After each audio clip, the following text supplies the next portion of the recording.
Hello and welcome to a new episode of Crossover Crisis. It's good to be back. It's been a minute.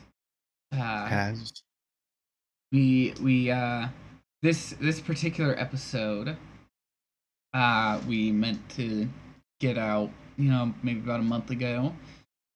Um, my intention was to coincide it with the passing of, or that sounds like we knew when it was going to happen, to the artist who did this comic series passed away, and I wanted to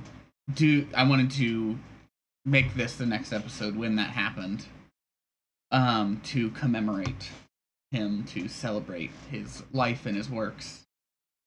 But some things happened, and we're here now. I mean, I guess it is still the next episode. It just took a little longer to get there than we wanted. That also means it's been a while. Since it's been a while, I should say. Things have happened in our lives. Colton is not on camera today for the video version of this podcast, as you may have noticed. And instead, there is an image of a dinosaur that gets brighter when he speaks. Hello, it is me, Carcharodontosaurus. So that's what we're working with today. What have you been up to? Sleeping? Mostly. Yeah. I had the not so funsies disease that has been going around. Yeah. And it's every bit of not as fun as everyone says it is. Luckily I just felt miserable, like just tired the whole freaking time. And I would just sleep. I would literally sleep for like 16 hours, and I'd wake up for like an hour to like max some food as much as I could keep down, and then read a little bit and then go back to sleep. That sounds awful. So that's why we haven't done an episode in a while. Yep. I wasn't gonna make Colton feel like shit while I really wanted to as well, and I literally would just sleep the whole day and then wake up and still be tired, and not very fun. Does not sound fun. But you have not had it. You have been up to things, I would assume. Not a whole lot of things, sadly. I've been spending a lot of time looking for a place to move. Yeah. What happened to the other place? It was a miscommunication. It was not actually guaranteed, like they made it sound like it was. Oh, so, that is not cash. It could still happen, but not for sure. Yeah. So yeah, we're looking at stuff, looking at maybe possibly owning a place. That would be pretty cash. That'd be cool. But that's, there's stuff to figure out with that too. Other than that, I've just been streaming mostly on my normal schedule. How's that been? It's been all right. It's been all right. Beat a few games. Finished Batman Arkham Knight. Oh my god. That game's so good. I hated Arkham City. So I was like, I don't know if I'm going to like Arkham Knight. Arkham Knight is one of the best Batman adaptations I've ever seen. It's gorgeous, too. It looks great. It plays great. The story's wonderful. What else? What else did I finish? I finished, what else did I finish? Finished the Animal Crossing DLC. Okay. How's that? It's alright. It's a good, relaxing time. I don't have much to say about it. More Animal Crossing. Yeah, it's good. I like it. I think it makes more sense as DLC than the last time they tried to do the same concept as its own game. Yeah. So, not too much. The Quarry. I played The Quarry. Ooh, what's that? That's the spiritual successor to Until Dawn. Okay. Yeah, I that's did pretty not know that fun. was even a thing. Yeah, it kind of like came out of nowhere for me. I like found out about it, and then it was releasing the next day, and I was like, well, I gotta get that. I told um, you about the first time I played Until Dawn with Paul, right? maybe We remind just me. Paul was being a goober and he was just choosing all the answers to get every bad situation that we Oh, could. oh And he no. we would like it was like Paul, my buddy Chris, and I, and we would all like converse in that like short amount of time you would have, and we'd choose something, and Paul would just like choose the opposite of whatever we all agreed upon. Oh my god.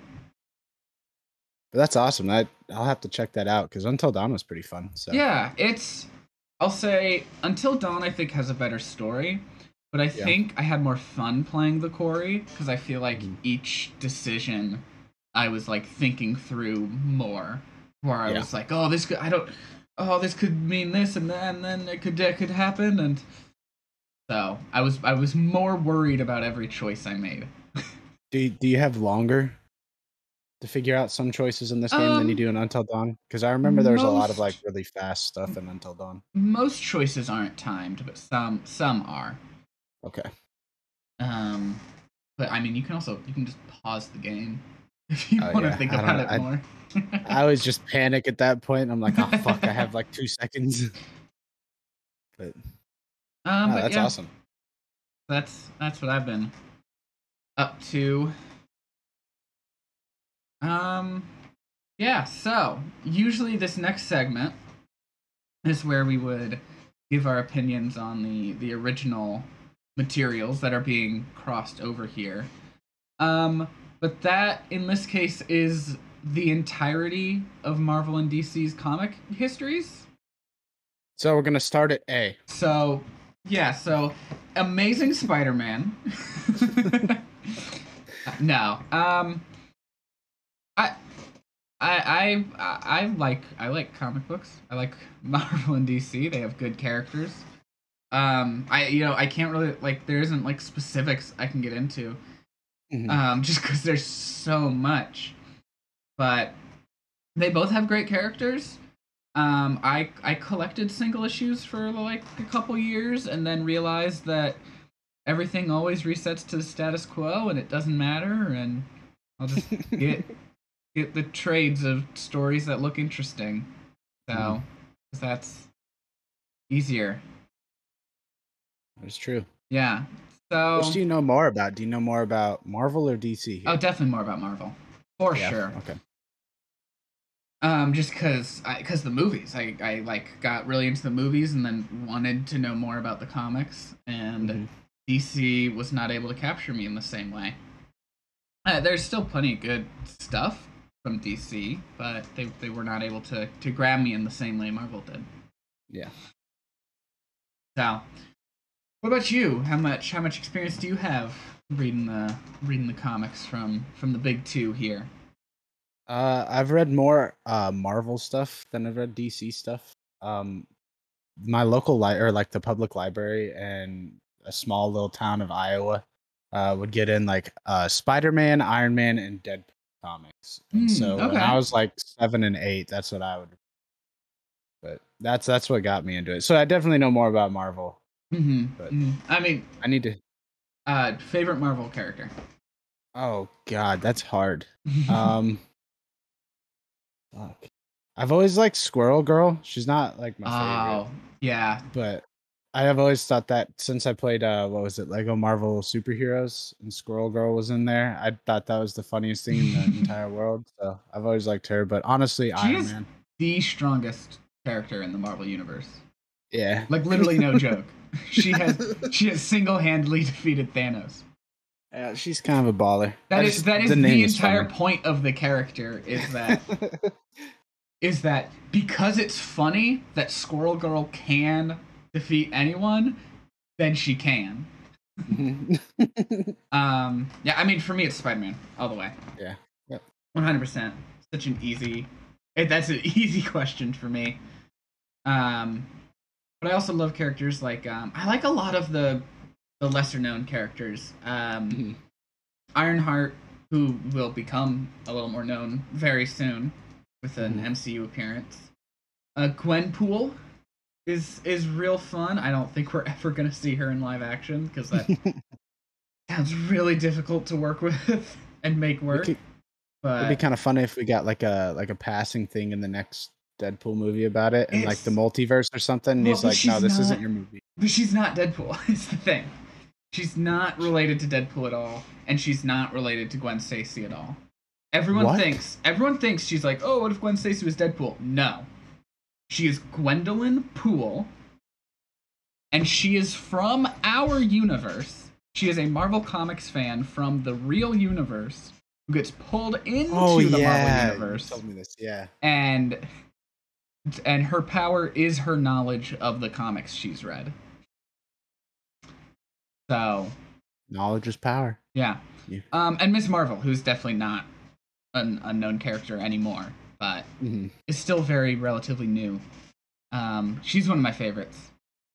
And the show is surprising me with how, like, I'm still upset about the power change, but they're nailing everything else. So I can kind of just get over it. Yeah. But yeah, how about favorite DC character? Oh god, Aquaman. All the way. Aquaman? Yeah.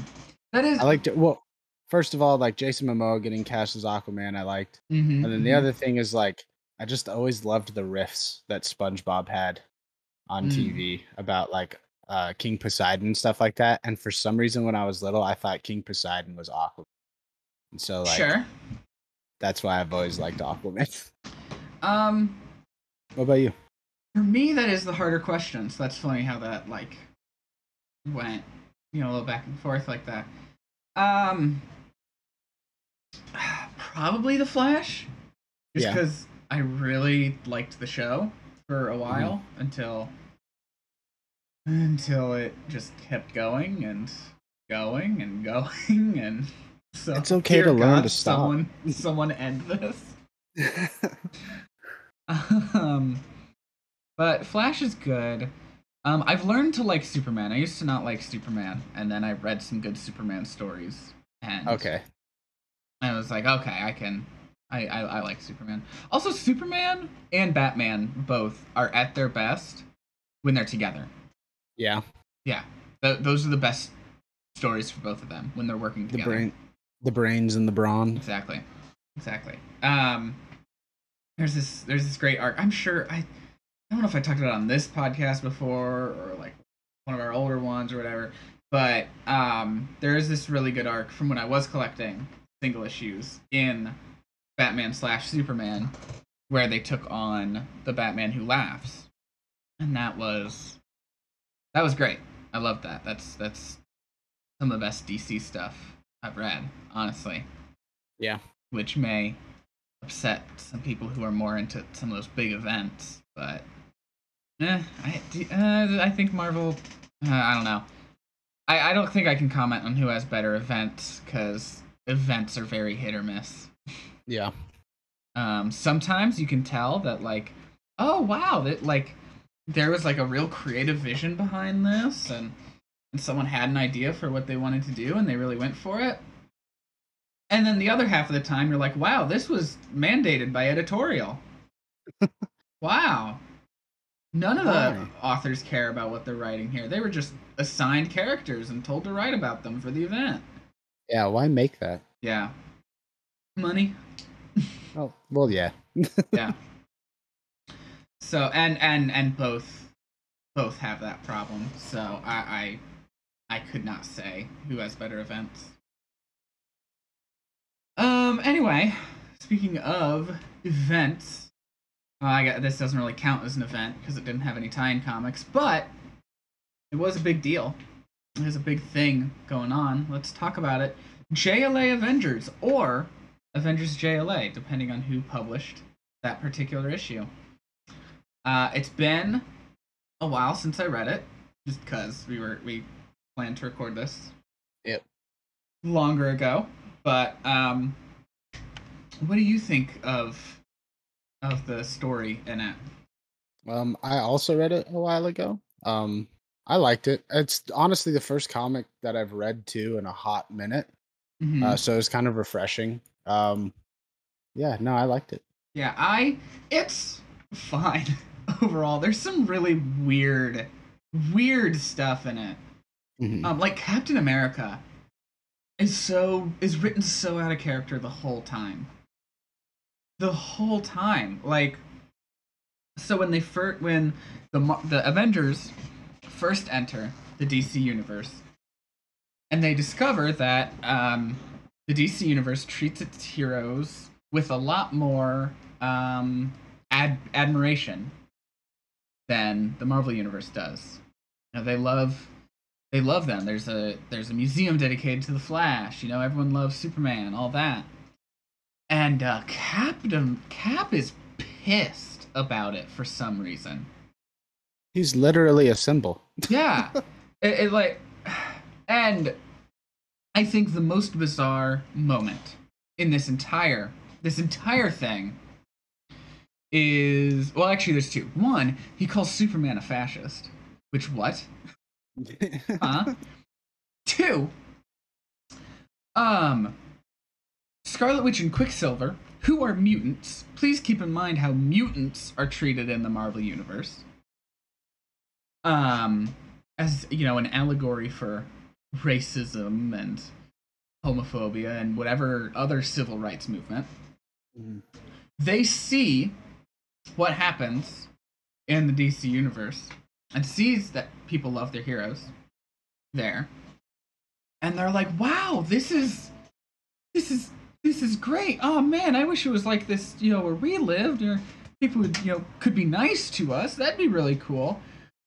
And Cap just goes off on them. They're like, "No, this is like, oh no, they demand this for being no." It's like, huh? You're gonna go off on the mutants Yeah. about wanting people to about wanting respect?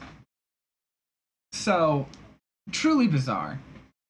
Is that normally how he acts in the regular comics? Because I've I never read a Captain America comic. So I not from what I've read. I yeah, certainly hope not, because that just because what the fuck? out of left field. Yeah. Um. And then after all that, he's just like totally chill with hanging out with Batman. And it's like, oh, okay, I guess he's like kind of like gotten over it or whatever. Until like he has to interact with any other DC character again, and he's like, no, fuck you. So I don't understand. Why is he chill with Batman but no one else? I don't get it. Batman's a homie. Um, but Which there are is a couple moments like, spread throughout that I really like that I think took great advantage of what they were doing with the crossover. I really liked in the first issue when the Justice League are they're surveying the Marvel universe, kind of like just they're just supposed to look, not interact with anything. Mhm. And Batman just cannot help himself but to get out of the ship and beat up the Punisher. when duty calls. Mm-hmm. Mm-hmm. And then going back to the Batman and Captain America team up. I there was a actually really nice moment where Cap is looking at Jason Todd's suit and they like kind of bond for a second over like having lost a sidekick. And what's really interesting to me is this was published just 1 year before both Bucky Barnes and Jason Todd were brought back to life in their comics. Huh. This was published 2004. Those characters were brought back in 2005. To the point. To the point that these characters had been dead for so long that have you ever heard the phrase "No one stays dead in comics except for Uncle Ben"? No, I think maybe you've said it before. Okay, the phrase used to be "No one stays dead in comics except for Uncle Ben, Bucky Barnes, and Jason Todd." This was Or 1 year before that would become irrelevant. Before Uncle that would Ben have to really be gets the changed. shaft. Yeah. Uncle Ben has come back to life a little bit. There's like one story where Doctor Strange brings him back to life for like 5 minutes just so he can talk to Peter. Huh. Yeah, I It's think it kinda was hard. more like his spirit or whatever, not really like his body, but still. It's kind of like really heartfelt coming Yeah, from Strange. yeah. Um, but like overall, it's a fine story. It culminates with this original character created for this, probably so that neither company could claim ownership over, who's the big bad. Um, and it does this interesting fight where like there's like ripples across the. Well, actually, before that, even the two universes are getting like physically merged together. And this is messing with everyone's memories, where like they think, like it kind of creates like a false reality for them, where the Avengers and the Justice League have been teaming up for years, have been jumping back and forth between universes, and Hawkeye's left the Avengers and joined the Justice League, and Green Arrow, was really jealous of him, and just other stuff like that, where like, and we keep like jumping forward to like different celebrations where it's like we've been working together for 5 years across the multiverse. Here's the big Avengers Justice League potluck, whatever, Get a until barbecue going. they realize what's going on, and then they come in and they get to the fight with I don't even remember his name. But it does this really cool thing where, because the universes are like being merged into each other, the like space-time continuum is like getting fucked up in the middle of the fight, and the roster and their costumes keep changing. Like people are just come in and come out, and it created just some fun action stuff where they can just like, oh hey, this guy's here now, and we get to use, and they just got to use like every character they wanted, and then also just be like, oh, we want the character to look like this costume that they used to wear for a page. Mm-hmm. And that was cool. Also, Superman has Mjolnir and Captain America's shield, so that's pretty cool. As if he already wasn't powerful enough to. Right. But what is interesting to specifically mention is they established Superman is not worthy of Mjolnir. They established that because once the battle is over, he cannot pick Mjolnir back up. And Thor's like, oh no, Odin just lifted the enchantment for a bit for you, so that you could have it for a moment, but you're not worthy. You can't just pick it up whenever.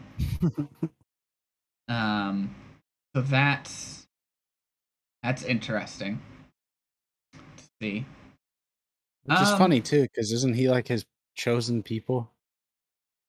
Like, I know his whole entire race got wiped out, but isn't he like the chosen one too, to like help Was he? I restore thought him? he was just like. I thought he was like basically just like a prince or whatever. Like, not, they didn't have like a royal family, but it was like he was basically royalty, and so his family That might have been it. Had the resources to send him out. Yeah, that's probably it. Yeah, I think that's what it was. But yeah, honestly isn't too much to dive into here. I would just recommend reading it for yourself. The art is great. Which let's mention that. I kind of mentioned it at the top, but didn't really go into it. George Perez was the artist on all 4 issues, and he passed away recently, just this past month. Mm-hmm. And there was a re-release of this particular comic, because they knew he was going to pass away. He had a cancer diagnosis and was given 6 months to live. I don't even think he made it to that full 6 months. Mm-hmm. That's too bad. Yeah, I think he made it pretty close. I think he made it still to like 5 months or whatever. Mm-hmm. But that's tough. But there was a re-release of these 4 issues for charity, which I cannot imagine the logistical nightmare of making that happen. There's a reason that these crossovers don't get republished, because Marvel and DC just don't. It's like, oh well, I want this cut of it, and I think making it for charity was like the only way that it was going to happen, because now neither of them are getting any cut. They're just giving permission to let it happen. Minimal bitching. Right. unfortunately, it was done as a limited release, only so many copies, and people fucking suck. And in this world of scalpers and shit, good luck getting one. Yeah. For real. I usually do not condone comic piracy. I don't give a shit about like some other kinds of piracy, but comic piracy is harder to justify because like I've seen too many artists, too many comic artists like have GoFundMe's and shit for medical stuff. It's like it's already like they don't get paid that much already. Just buy the shit. Yeah. And um although I do lax up a bit more on that when you get to like older stuff. But like anything in like the past 10 years, I'd say, even 5 years. I'll say 5 years.